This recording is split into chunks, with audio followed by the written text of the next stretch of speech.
Olá, boas-vindas a você para o nosso segundo encontro, nossa segunda videoaula com o tema geral, Introdução à direção de fotografia, o uso da iluminação na captação de imagens. Eu me chamo Rodrigo Marçal e hoje nós vamos trabalhar o nosso segundo tema, que é a direção de luz. No nosso primeiro encontro, a gente falou sobre alguns fundamentos da iluminação, e a gente encerrou a nossa videoaula com um vídeo, né, de um show no qual a gente pôde perceber, né, as diversas possibilidades que a iluminação tem, no sentido de trazer novas perspectivas, assim, né, novas possibilidades de visualidade de uma mesma cena. Né? No show é curioso pensar que a composição visual, em termos de elementos, né, que estão dispostos no espaço ali, ela não é muito variável, né? Nós temos os músicos no palco, né? No caso daquele show, né, da última aula, a gente tem uma orquestra e tal, tem o piano, mas visualmente a composição ela não se transforma muito nesse aspecto dos elementos que estão no palco. O que transforma a composição visual, no caso daquele show, é a luz. E ela faz isso usando alguns conteúdos que nós vamos trabalhar aqui. Ali a gente consegue perceber o uso de cores, né, que vão se alternando ao longo da música, o uso de direções de luz, que é o tema do nosso encontro de hoje,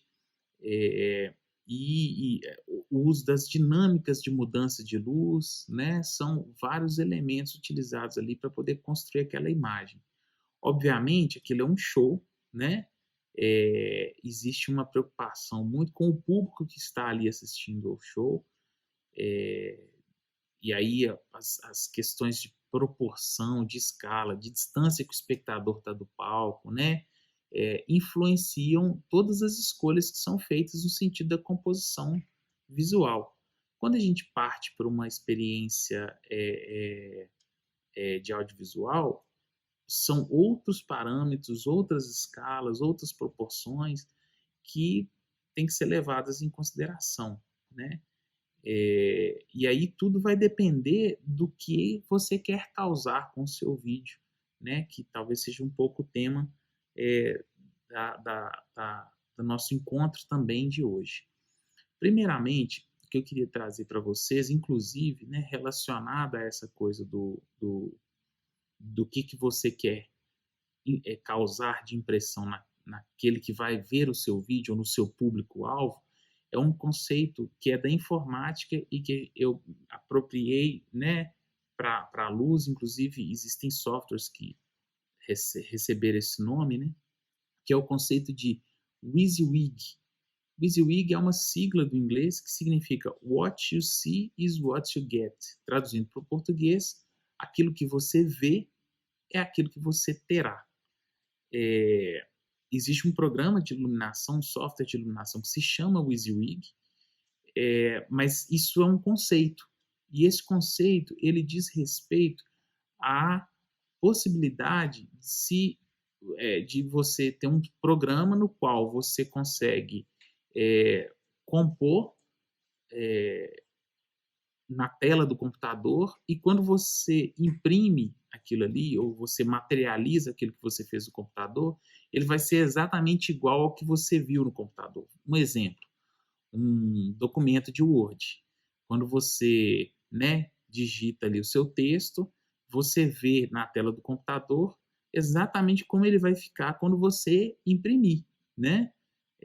Salve situações em que há cor e você imprime preto e branco, ou a qualidade da impressão não é tão boa assim, mas no geral, assim, a grosso modo, você tem exatamente o que você vê na tela, você imprime no papel. Então, o conceito de WYSIWYG é esse. Agora, qual que é a aplicação desse conceito na iluminação? É a gente perceber que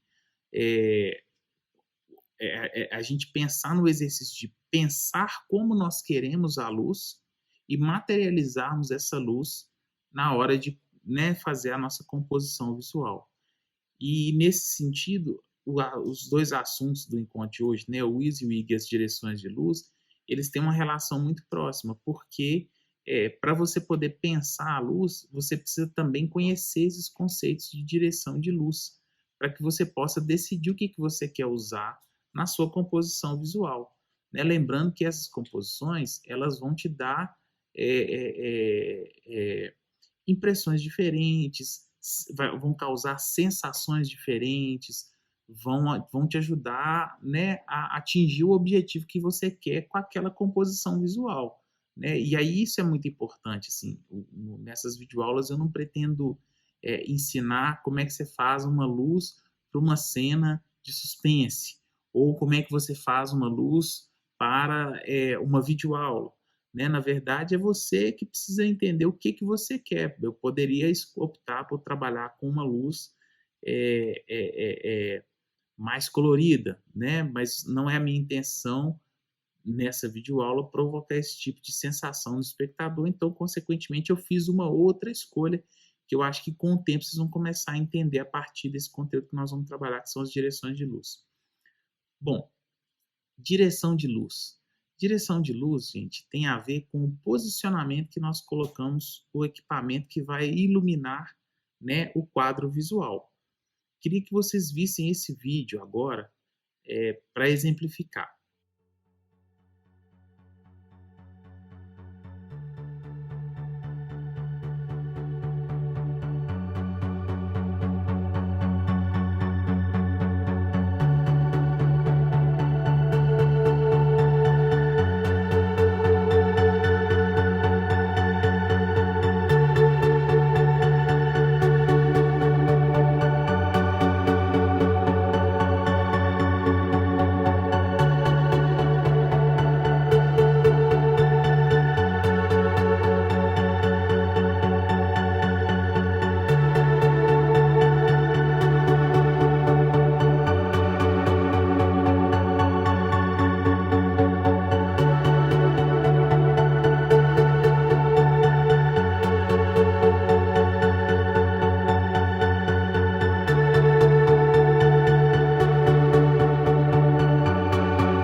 Bom, esse vídeo Sparkles and Wine é um vídeo super interessante, né?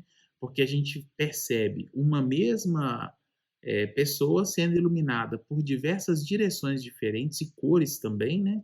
E a gente fica impressionante como que essa forma se transforma, né? Como que essa figura se transforma a partir do uso da iluminação.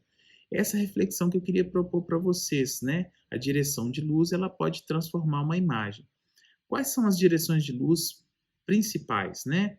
Basta a gente pegar, a gente vai exemplificar com algumas fotos aqui, a gente pensar que de onde está vindo a luz, em relação ao objeto iluminado, vai nos dizer o nome dessa direção e os consequentes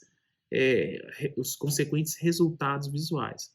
Então, a primeira, né, a gente vai falar as direções mais importantes aqui para que vocês possam fixar. A primeira direção é a direção frontal, é quando a luz está, a fonte de luz está frontal ao objeto iluminado.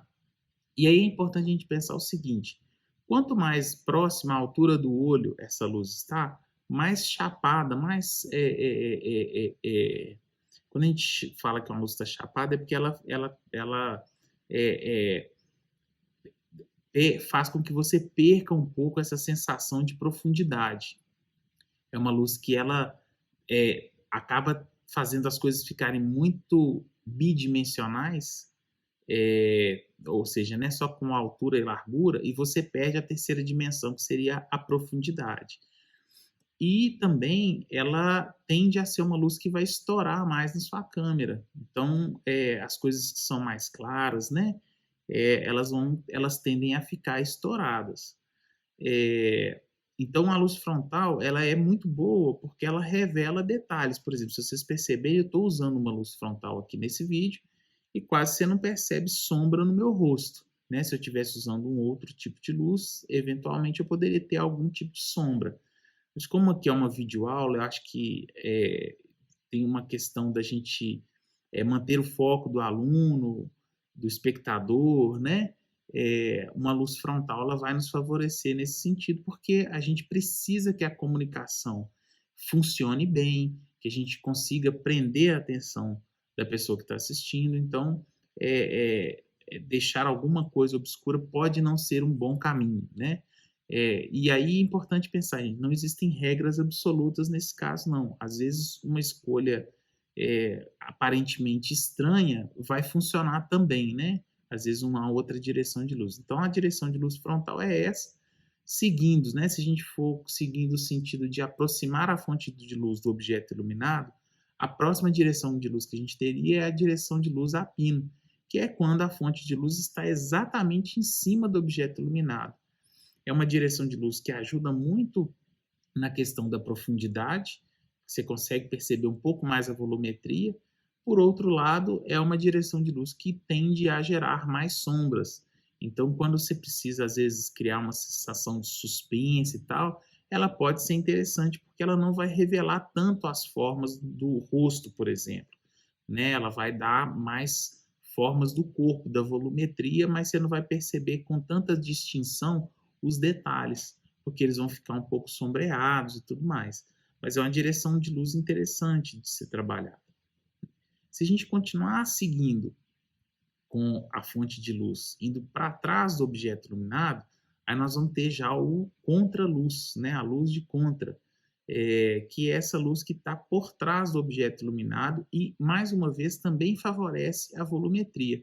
Mas ela é uma luz extremamente, se a gente for pegar, observar no resultado da imagem, é uma luz que vai revelar pouquíssimo a imagem frontal da pessoa, porque a luz está vindo por trás. Então você vai perceber o volume daquele corpo, vai distinguir ele em relação ao espaço, né? Porque você começa a perceber melhor a silhueta dessa imagem, mas por outro lado, o rosto, as cores do figurino e tal, eles vão ficar um pouco mais em suspenso, assim, misteriosos, porque é uma luz que não vai revelar frontalmente as coisas. Mas ela é muito interessante para trabalhar a questão da volumetria. Então, quando você vai iluminar objetos, ou mesmo a arquitetura, ou mesmo pessoas, enfim, o contraluz ele pode ser interessante no sentido de favorecer a volumetria desses objetos, dessas coisas, dessas pessoas. Além disso, nós temos as luzes laterais, né, que podem ser usadas ou as duas laterais, esquerda e direita, ao mesmo tempo, ou só um lado ou só o outro, e aí você tem que entender que quando você usa só um lado ou só o outro, o lado que não está iluminado, consequentemente estará sombreado ou projetando sombras. E é uma luz também que ajuda muito nessa questão de revelar os movimentos, de causar essa sensação de suspensão, né? Porque ela ilumina o que é piso de um lado, mas do outro não. Então, na dança, a gente utiliza muito esse tipo de luz lateral. E mais uma vez ela vai explorar a volumetria, né? Toda vez que a gente avança no sentido da profundidade com a luz, a gente tende a valorizar aspectos da volumetria. Além da direção lateral, nós temos também a luz de chão, que no teatro a gente chama de luz de ribalta, né? Existe o equipamento ribalta e a direção de luz, que a gente chama luz de ribalta, que é essa luz frontal, mas que vem do chão. Dependendo da posição que ela está, do quão perto ela está da fonte né, do objeto ou da pessoa iluminada, ela pode deformar as dimensões no sentido de causar uma luz mais fantasmagórica, né? A gente brinca um pouco assim quando bota a lanterna embaixo do queixo, né? Ou na direção, é um pouco parecido com essa luz de ribalta. E, enfim, né, essas direções são as direções mais tradicionais, né, são as mais usuais que nós vamos encontrar aí. E na próxima aula a gente retoma esse assunto já abordando a questão da composição e da qualidade da luz. Então, muito obrigado e até nosso próximo encontro.